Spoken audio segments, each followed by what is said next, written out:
Good morning, students. Today, first of all, I will teach you genetic code, then gene expression. First of all, I am taking genetic code. आज हम पढ़ेंगे सबसे पहले आनुवंशिक कूट। आनुवंशिक कूट क्या होता है? प्रोटीन में जो पॉलीपेप्टाइड श्रृंखलाएं होती है वो अमीनो एसिड से मिलकर बनी होती है और उनका एक अनुक्रम भिन्न भिन्न रूप में प्रत्येक प्रोटीन में अलग अलग जो है पाया जाता है। प्रत्येक प्रोटीन में के मध्य जो है अंतर पाया जाता है। हर प्रोटीन अलग अलग प्रकार के होते हैं, हर अमीनो अम्ल अलग अलग प्रकार के होते हैं। ये अमीनो अम्लों का के लिए जो सूचना होती है वो डीएनए में के द्वारा कोडित होती है। डीएनए उसको कोडिंग करता है, जो कि आनुवंशिक कूट या जेनेटिक कोड या जेनेटिक कोडोन उसको कहा जाता है। डीएनए की न्यूक्लियोटाइड श्रृंखलाएं होती है उन पर प्रोटीन की पॉलीपेप्टाइड श्रृंखलाओं में अमीनो अम्ल को विशिष्ट क्रम में व्यवस्थित करने के लिए संकेत पाए जाते हैं।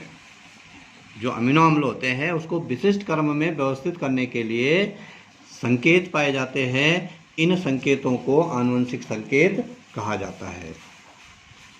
डीएनए की पॉलीन्यूक्लियोटाइड श्रृंखला पर आनुवंशिक संकेत, जो पॉलीन्यूक्लियोटाइड श्रृंखला होती है डीएनए की, और डीएनए से ही जीन का निर्माण होता है, तो उस पर जो है जो संकेत आनुवंशिक संकेत होते हैं वो नाइट्रोजन क्षारकों के तीन के समूह में होते हैं। तीन के समूह होते हैं, उन समूह में होते हैं 4 नाइट्रोजन क्षार जो है इसमें होते हैं एडेनिन, ग्वानिन, साइटोसिन और यूरेसिल। थायमिन की जगह में यहाँ पे यूरेसिल होता है। तो इस प्रकार से 4 जो नाइट्रोजन क्षार होते हैं उनमें से तीन के ये जो है त्रिक बनाते हैं, जिसको हम ट्रिपलेट बोलते हैं, और कोड उसको कोडोन बोला जाता है या कोड उसको कहा जाता है। अब त्रिगुणीय संकेत सिद्धांत, ट्रिपल कोड थ्योरी जो है इसके लिए अपनाई जाती है। 4 क्षारकों में एडेनिन, ग्वानिन, साइटोसिन और यूरेसिल, जो ये 4 क्षार है, इनको अलग अलग क्रम में अगर लगाया जाए एक दूसरे के साथ तो अधिकतम 64 ट्रिपलेट कोडोन प्राप्त किए जा सकते हैं। आनुवंशिक कोड की विशेषता, जो ये आनुवंशिक कोड बनते हैं, कूट बनते हैं, इनकी कैरेक्टरिस्टिक फीचर्स क्या क्या होती है? सबसे पहला होता है त्रिक कूट, ट्रिपलेट कोडोन इसको बोला जाता है। 3 नाइट्रोजन क्षारकों का समूह आनुवंशिक कूट बनाता है। जो 3 नाइट्रोजन क्षारक होते हैं उनका जो समूह होता है वो आनुवंशिक कूट बनाता है। तथा अमीनो अम्लों के लिए एक त्रिक कूट ट्रिपल कोडोन का होना आवश्यक होता है। 3 जो क्षार होते हैं आपस में मिलकर ट्रिपलेट कोड बनाते हैं। एक अमीनो अम्ल के लिए वो कोडित होते हैं। प्रोटीन संश्लेषण प्रारंभ कराने वाले कोडोन जो शुरुआत करते हैं प्रोटीन सिंथेसिस, उन कोडोन को समारंभ कोडोन या इनिशिएशन कोडोन उनको बोला जाता है। और ये 2 होते हैं, AUG और GUG। ये 2 जो कोडोन होते हैं ये इनिशिएशन कोडोन इनको बोला जाता है।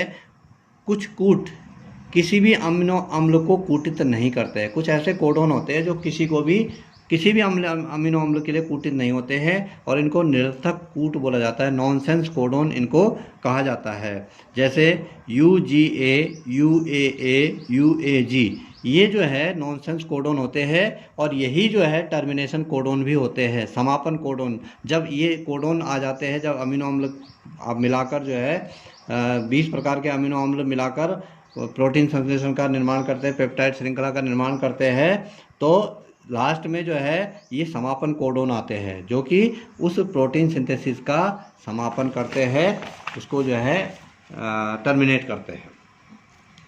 तो हम ये कह सकते हैं कि जो 64 कोडोन होते हैं उनमें से 61 ही अमीनो अम्ल को कूटित करते हैं, 3 जो है वो निरर्थक होते हैं।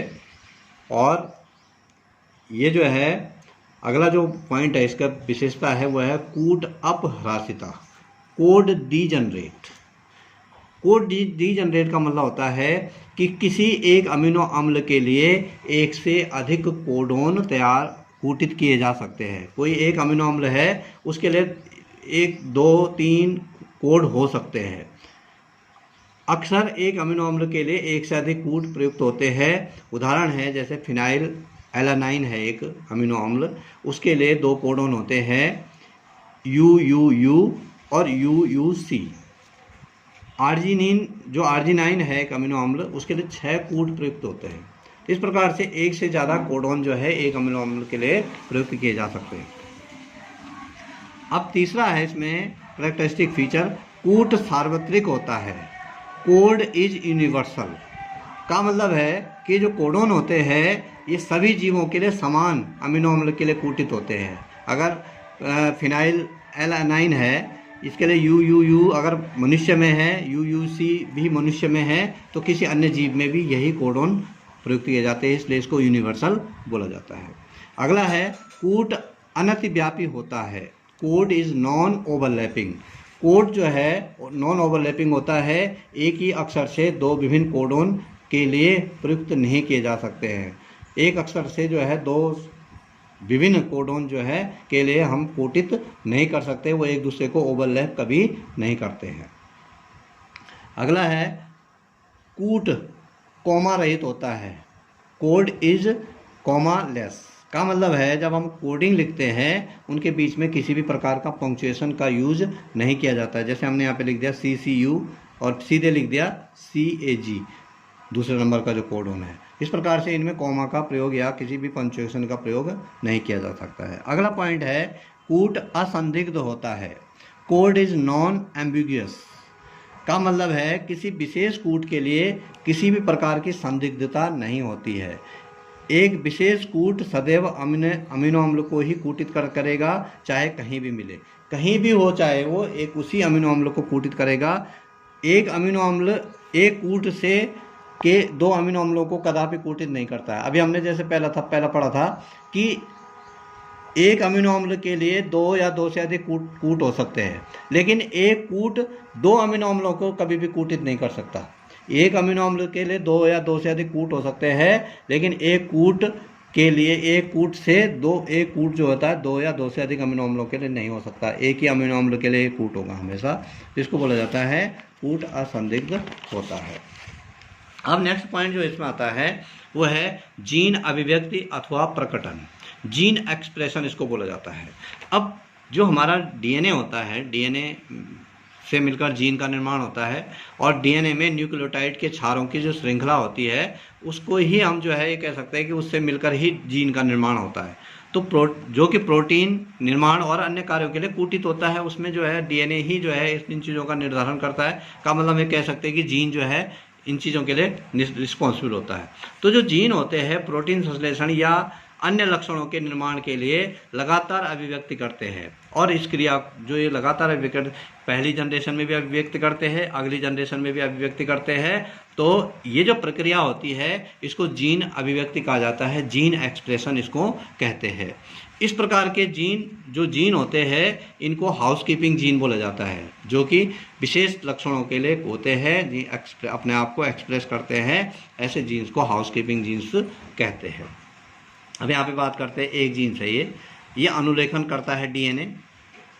यहाँ पे rRNA अनुवाद, tRNA जो है और mRNA 3 प्रकार के RNA हैं जो कि प्रोटीन संश्लेषण करते हैं, और उससे एक पॉलीपेप्टाइड श्रृंखला बनती है। यहाँ पे जीन का प्रकटन होता है, अभिव्यक्ति होती है जीन की, और उससे जो है वो कोशिकांग हो गया, बिकर एंजाइम हो गया, प्रोटीन हो गया, संश्लेषण हो गया, जैव रसायन हो गया, इन कार्यों के लिए भी रिस्पॉन्सिबल होता है प्रोटीन संश्लेषण के अलावा। तो इसको प्रकटन या अभिव्यक्ति इसको बोला जाता है।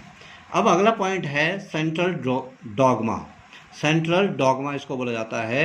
सेंट्रल डॉगमा जो होता है वो आनुवंशिक सूचनाओं का एक पीढ़ी से दूसरी पीढ़ी प्रभाव जो होता है उसको सेंट्रल डॉगमा बोला जाता है। या हम ये भी कह सकते हैं कि जो DNA से RNA तक सूचना जारी है और RNA जो है प्रोटीन का संश्लेषण कर रहा है, उसको जो है सेंट्रल डॉगमा कहा जाता है। ये सेंट्रल डॉगमा की जो सेंट्रल डॉगमा होता है ये 3 प्रकार से होता है। जैसे एक है सूचनाओं का एक दिशीय प्रभाव, मोनोडायरेक्शनल फ्लो ऑफ इंफॉर्मेशन इसको बोला जाता है। क्रिक ने 1958 में जो है DNA से विभिन्न प्रकार के RNA व mRNA के अनुलेखन द्वारा सूचनाओं का प्रवाह होता है। उन्होंने कहा, क्रिक ने, mRNA केंद्रक से कोशिकांग तत्पश्चात अमीनो अम्ल का अनुवाद करता है। तो इस प्रकार से सूचना जो है, सूचनाओं का फ्लो होता है। यहाँ पर डीएनए है, ये डीएनए अनुलेखन करता है, ट्रांसक्रिप्शन करता है कि इन प्रकार के अमीनो अम्लों से मिलकर जो है वो प्रोटीन का निर्माण होना है। आरएनए उसको पढ़ता है, एमआरएनए, और फिर वो टीआरएनए को ट्रांसफ़र करता है, अनुवाद करता है, उसका ट्रांसलेशन करता है उस सूचना का, और टीआरएनए को उसको ट्रांसफ़र करता है। और टीआरएनए जो है वो विभिन्न प्रकार के 20 प्रकार के अमीनो अम्लों को साइटोप्लाज्म से लाता है, और फिर उससे जो है आरआरएनए पॉलीपेप्टाइड श्रृंखला का निर्माण करता है, जिससे कि प्रोटीन संश्लेषण होता है। यहाँ पर हम इसको इस प्रकार से दिखा सकते हैं, डीएनए ट्रांसक्रिप्शन, आरएनए ट्रांसलेशन और प्रोटीन सिंथेसिस की प्रोसेस कंप्लीट होती है। दूसरा है इसमें सूचनाओं का वृत्तीय प्रभाव, सर्कुलर फ्लो ऑफ इंफॉर्मेशन, इसको हमें कह सकते हैं। यहाँ पर एक वृत्त के रूप में जो है इसको हम दिखा सकते हैं। यहाँ पर डीएनए है, ये डीएनए कोडिंग करता है प्रोटीन सिंथेसिस को, और आरएनए उसको रीड करता है, ट्रांसक्रिप्शन के बाद उसको रीड करता है, ट्रांसलेट करता है, और फिर प्रोटीन सिंथेसिस होता है। और फिर आरएनए जो है यहाँ पर प्रोटीन सिंथेसिस से आरएनए, और आरएनए से फिर सूचना डीएनए। इस प्रकार से ये एक वृत्तीय जो है फ्लो इसका बनता है। और अगला पॉइंट है सूचनाओं का विपरीत प्रवाह, रिवर्स फ्लो ऑफ इंफॉर्मेशन, इसको हम कह सकते हैं। यहाँ पर क्या होता है, ये डीएनए है, डीएनए ट्रांसक्रिप्शन करता है आरएनए, आरएनए यहाँ से फिर वापस डीएनए की तरफ फिर मुड़ जाता है, उसका जो है फिर वापस जो है यहाँ पर रिवर्स फ्लो भी हो जाता है आरएनए का, और यहाँ से जो है वो ट्रांसलेशन भी कर देता है और प्रोटीन सिंथेसिस की प्रक्रिया को कंप्लीट भी कर देता है। तो इस प्रकार से ये जो है 2 पॉइंट यहाँ पर कंप्लीट होते हैं। Thank you.